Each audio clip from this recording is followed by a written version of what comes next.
इस तरीके का साउंड आपके मोबाइल में रहे तो आपको कैसा लगेगा।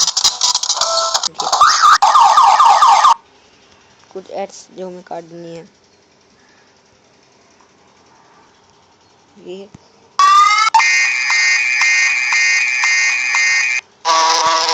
ऐसी आवाज़ आपके मोबाइल पर। तो हम पहले जाएंगे प्ले स्टोर पर, वहाँ हमें लिखना है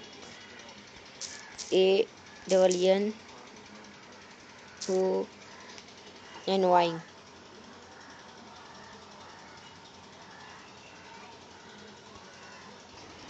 तो देखिए एनवाइंग साउंड, इसका लोगो मैं आपको दिखा दूंगा। इसका लोगो कुछ ऐसा है,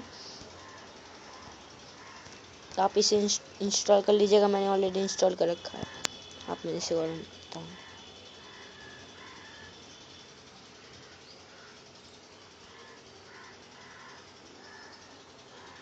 देखिए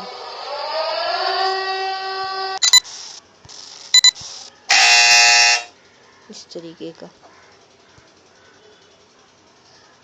तो आप प्ले स्टोर पर इसे डाउनलोड कर सकते हैं।